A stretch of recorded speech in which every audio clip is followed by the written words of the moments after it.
I was talking to a friend about this, and I was complaining about how messed up it is.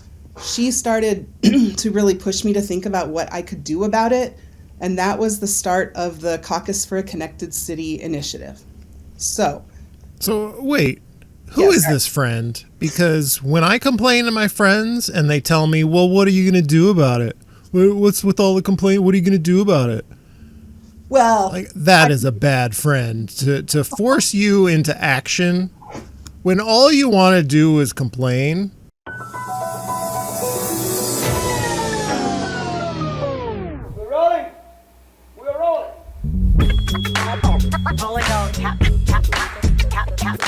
This is a real thing. Real thing.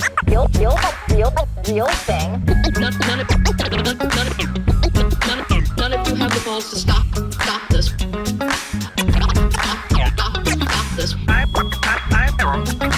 I've got plenty of time. I have nothing else going on today. We're in the Wedge neighborhood right now.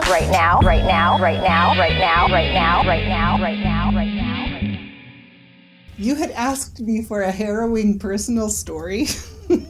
Okay, I'm going to do that for sure. I'm introing this episode as a Amity Foster concerned citizen has a harrowing personal story, and it's that she wants you to caucus. That's how I'm introing the episode. All right. That's not the harrowing story, but I could turn that into the harrowing story. My harrowing story is about not having any place to sit downtown, but... Let's not get too far afield. This is all about caucuses. This is the Wedge Life podcast. I'm your host, John Edwards. I'm joined by Amity Foster, who is here to tell a harrowing personal story. This is another edition in our very popular series. You may have listened to the episode Kyle got pepper sprayed while using the 311 app. And in my mind, nothing is more like getting pepper sprayed than participating in a DFL caucus. Especially if a melee breaks out, you're going to want someone to pepper spray you to numb the pain of democracy, I think. That's what I say. I was thinking about harrowing stories as they relate to why I want to caucus for a connected city and what I'm inviting people into. Right. And so I was focused more on my harrowing stories are being in downtown Minneapolis with 6 Target bags and nowhere to sit down, and my bus isn't coming for another 25 minutes, and I just have to stand there, and it's cold, and I'm old and not in great shape, and I just want to sit down, and I can't because of the built infrastructure around me and the corporate power at play there. That's my harrowing story. Okay, I relate to that. I relate to that harrowing personal story. I've ridden the bus with many bags before. Yeah, it's not fun, especially when you have to wait for the bus with many bags. But Amity, what people really want to hear about, that would be a more listenable episode talking about that. What we're here to talk about is something that will make people shut down their podcasting app immediately when they hear the topic, and it's caucusing, because April 8th, 2025 in Minneapolis, because it's an election year, is when people turn out to caucus in the evening, between 6:30 and 7, get there and try to become delegates. I did an episode with Josh Martin recently, and apparently we're doing another one because Amity wants to do another one. And there's nothing I like better than making Amity happy. That's so here we are. It's a worthy cause. I can't stop myself from making jokes about how painful caucusing is. I want to promote caucuses because I think it's incredibly important to get involved. Okay. Don't make any mistake about that. But I can't stop making really funny jokes about what a bad time everyone's going to have. The last time I caucused, I convened my precinct caucus, and we were in a very small classroom with chairs for, I think, 3rd graders. And there was one adult-sized chair, and it was not the greatest experience. But, I'll be serious now. Here is why I asked you if I could come on the podcast and talk about this. So, for people who don't know, I'm Amity Foster. I live in Northeast Minneapolis, and I am a transit rider. I'm pretty vocal about it on various social media platforms. I talk a lot about places to sit down in downtown Minneapolis, places to sit in Minneapolis, places that I can find a bathroom, that people can feel welcome in our city. And right now, that just doesn't feel true so much.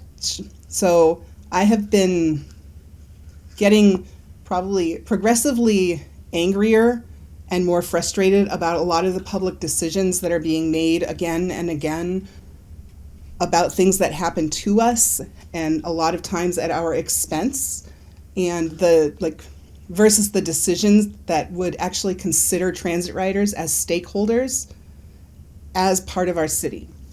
So this is about power, ultimately.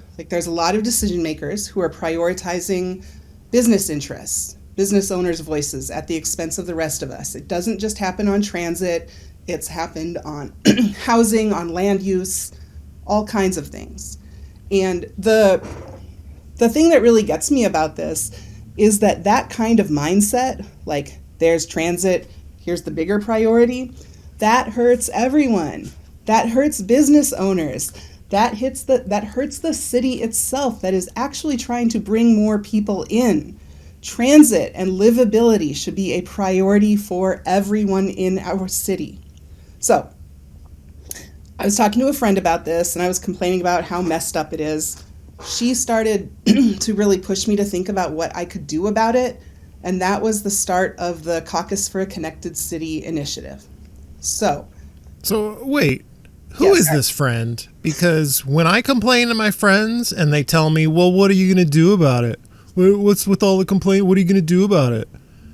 Well, that is a bad friend to force you into action when all you want to do is complain. I mean, who is this person? Out them. I do love a good complaining session. Who are they? Her name is Laura. She's my friend. Laura from Anton's Laura? Is that who we're talking about? Yes. Okay. All right. Sorry, Laura. Apparently we both know the same person. But she really did. And other people have done the same thing. I mean, I can call my mom and talk about this, and she's like, oh my God, stop. Just stop complaining. And I think you can either stop complaining or you can decide to do something about it. And I gotta say, John, this is scary. This is risky. It feels scary to say, hey, I want to invite people into this, and not just caucusing and not just conventions, but into bigger work after too. Into the organizing around this. I have this on my mind because I just saw the slideshow for the latest PAC in Minneapolis. We love Minneapolis. Another Fry-aligned, because Jacob Fry didn't have enough backs. He had to get We Love Minneapolis in addition to All of Minneapolis. And their goal, it's run by Joe Radinovich, famously buds with the mayor, his former campaign manager, managed Don Samuel's campaign. They have a goal. Also, the chair of this PAC is a Republican donor named Andrea Corbin, who donated to the Republican Party of Minnesota last year. So she's the perfect person to run an effort to turn out Democrats to a DFL caucus, I think. You do actually have to sign, you do have to be a DFLer to participate in the DFL caucus.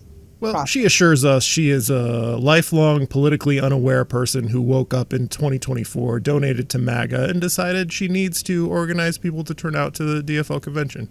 But anyway, they have a $600,000 budget. I'm wondering, does Amity Foster have the firepower to go toe-to-toe with this $600,000 caucus turnout operation? I would not count you out. Well, I would count me out. Okay. I, Amity Foster, do not have the power to do that. I, Amity Foster, plus people who care about these things, people who want to show up, people who want transit prioritized, we do have the power. If we organize and if we get real clear that caucuses are part of, are on that path, yes, we can. So what are you telling people to do? It's not just show up on caucus night, right? It is definitely not just show up on caucus night. So I think a lot of people have been to, like a lot of your listeners, I mean me, like we go to caucuses. It's kind of a love-hate relationship with them. Like you got to go. They can be super long, kind of boring. They feel disempowering. There's a little bit of like, yeah, but who's the people in the room? Am I going to find my friends? Who's going to be funny on Twitter or Blue Sky? Like, what's the hot, like, what went down in this ward or what went down in this convention? And like, that's fine. But caucuses are actually one of the places where like it's a lever in Minneapolis politics. It's where organized people can like matter more than money. So when you go to your caucus, you know, you raise your hand. You're going to be a delegate to the ward convention, to the city convention. The delegates are ultimately the deciders about who gets endorsed or who doesn't get endorsed. Candidates are going to call you if you say you want to be a delegate. And they're going to call you to hear what matters to you, what your priorities are, what your vision for the city is. I want candidates to hear from us about prioritizing transit. I want them to hear dedicated bus lanes need to happen in Hennepin Avenue should have dedicated bus lanes in it. If you're going to start processes like pedestrianizing Nicollet Mall, transit riders should be in those kinds of planning conversations before the options are rolled out. If we're talking about livability, like where benches are positioned, how they are, like how infrastructure reflects the community that it is part of, that's all livability. So I want people to commit to caucus for a connected city, invite at least 5 other neighbors or friends to caucus with them, and become a delegate for a connected city so that we can actually start to demonstrate the mandate to lead Minneapolis in a way that prioritizes that connectivity and recognizes that everybody who lives here needs access to transit, needs livable conditions. And that's what we want. Sounds good to me. So when you become a delegate, I'm going to repeat what you have said. When you become a delegate, candidates will call you. They will knock on your door. They just will treat you like the most important person who has ever existed. They will do anything to win you over. And if you have a message about the things that you care about, those are suddenly the things that this candidate cares about, and that carries forward. A lot of people are so cynical about politics, and they think what these candidates say or commit to during campaigns doesn't matter. It absolutely matters. They absolutely try to implement these things. They know who their base is, and so when you get them to commit to stuff during a campaign, it matters. Don't be cynical. Don't act like it doesn't matter, because it does. I mean, you can be cynical. Sometimes it can feel like it doesn't matter, but at some point you're going to get to the, like, you're like, oh, there's more candidates calling. Why do they want to know this? If all the candidates are calling all the delegates and there's 500 delegates saying, there's 500 people saying, I caucused for a connected city. I want to know how you're going to prioritize public transit in Minneapolis. That's not just one candidate who's like, oh yeah, this is important, I'm down. That's 4 candidates. That's 3 candidates who are saying that. And they're going to start to have to like address that not just with the delegates, but with the broader public.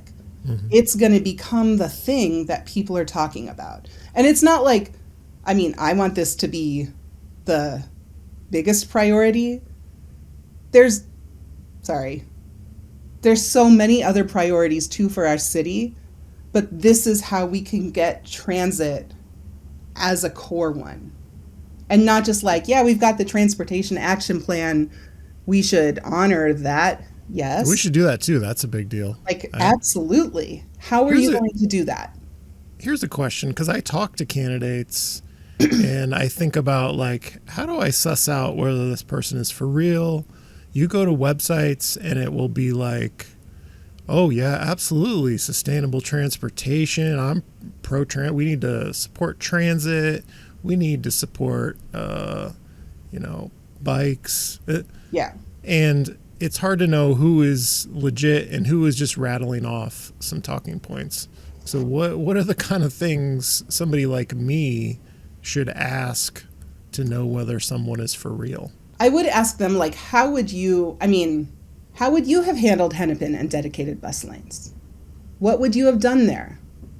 Who are the people, like, what are the stories that you would have taken away from the residents who reached out to you? And what would you have done? How do you balance the needs of transit riders and of the city and city goals with opposition?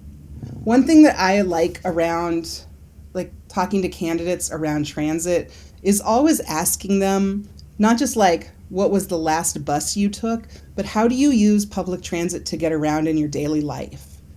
And I think there's a real gut, like, if they say, I don't use transit, They're mostly going to say I don't. If they're honest, they're mostly going to say I don't. And then the follow-up, though, is like, yeah, but why? Because that's the real question. Are you not taking it because it actually doesn't work for you in your daily life? Okay, tell me what those difficulties are and how you think about solving them. If their response is, I don't take transit because it's not convenient, I mean, what does that actually mean to you? It's not convenient.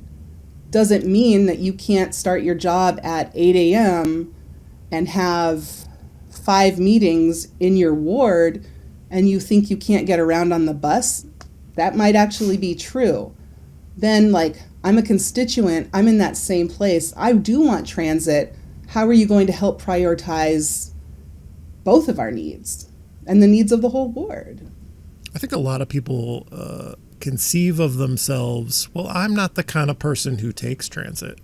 Like, it doesn't even occur to me that that is a viable way to get around. And they don't even have the experience to know. I never even thought whether it was convenient or not. There's plenty of great convenient ways to get around by transit, especially if you live in a neighborhood like the Wedge where you have a lot of bus lines. Yeah, you guys are lucky, man. I can think of ways, even someone who owns a car in the Wedge should probably be using transit more in a way that makes their life better, even now. But I don't think it occurs to a lot of people that it's even something someone like them would ever do. Like, that's for other people to do. Yeah, I will admit I struggle with that a lot because there's a part of me that, like, when someone says that, it forces me into this place of a little bit of like, oh, you actually think that, like, it sounds like you think less of me. Right. Because I do take transit. Right. I mean, there's a lot of people like that out there. No, I know there's a lot of people out there who believe that, but when someone says it to me, I don't know. Don't worry, no one will actually say those words out loud. I'm just articulating, like, a mentality that I think exists that is not often said explicitly. And, like, the worst of that is that there are elected officials who believe that, and then that guides every decision that they're making. Right. Like, they just assume transit riders will figure it out. Right. Transit riders can adjust. It's like, outside of the climate needs for better transit, you're basically just telling your constituents, first, that you don't really care about them, and then second, like, oh, not only do I not care about you, I actually think you're a little bit lesser, and so your voice doesn't matter. Right. So to wrap it back to caucuses are where our voices do matter. And I mean, in elections, our voices matter everywhere, but, like, caucuses are one of the most clear. We're not chasing candidates. Candidates are coming to us because they have to. Our goal should be transit between, for example, uptown and downtown should be so fast, so comfortable, so convenient, such a no-brainer that you will force people who don't conceive of themselves as transit riders, like, I'm going to take the bus. I'm not messing with my car today. I'm taking the bus. Why wouldn't I use this glorious piece of infrastructure that we have built to make our lives better, to get from one very dense part of the city that is super close to another very dense part of the city. Why wouldn't we do that? And I mean, if you really think about it, so I've had a couple of listening sessions with folks where it's just like, what's the vision that you have for a connected city? Why do you take transit? Why don't you? What do you love about it? Why do you like being a transit rider? And a lot of what's come up is just like, I like the community of it.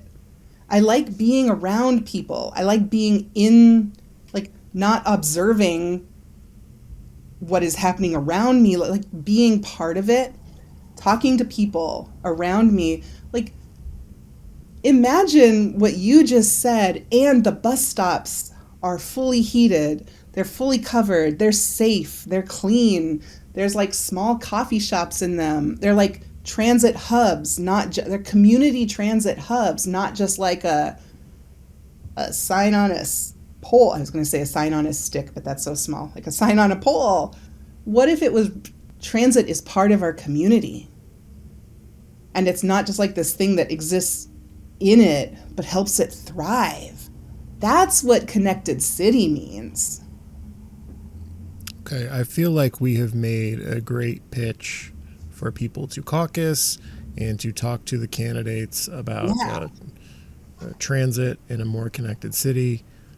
I'm going to be at the caucus on April 8th at 6:30ish, ready to go, ready to sign up to become a delegate at my ward convention, at the city convention, all the conventions, if I can. These are coveted slots. Is there anything else we should be telling people before we sign up here? If you are down to sign up, if you want to commit to caucus for a connected city, there's a URL, bit.ly/connected Minneapolis, connected MPLS. There's a training on March 27th that you can come to. And it's not just like your standard, here's how to caucus. We'll do that for people who haven't caucused or who want a refresher. But it's about this strategy path, too. Like, how do we actually have the conversations with each other at caucus night about prioritizing transit and livability? What's our strategy beyond that? We're going to have stickers. They say caucus for a connected Minneapolis. They're red, and there's a Metro Transit, like the front of a Metro. I don't know why I'm like trying to draw that. Okay, the picture of the bus is actually a decommissioned Metro Transit bus that was purchased in an auction and driven out to New York City. I would just say, if you are down for this, you can sign up through that bit.ly. You can message me on Blue Sky. I am Amity F. Okay. And I'm going to include the link that you gave, which is bit.ly connected Minneapolis. /connected MPLS. Connected MPLS. I'm going to put that link in the episode description, and you'll be able to get right to it. Well, thank you, Amity Foster. This is certainly very harrowing. People are going to have a lot of harrowing experiences at your behest this year at the 2025 caucuses. They can reach out to me and tell me if I sent them through a harrowing process. I'm your host, John Edwards. This has been the Wedge Life Podcast. Thank you to Amity Foster, and thanks to all of you for listening. This is a real thing. Real thing. None of you have the balls to stop this. Stop this.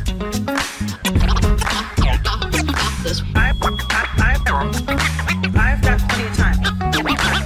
I have nothing else going on today. We're in the Wedge neighborhood right now.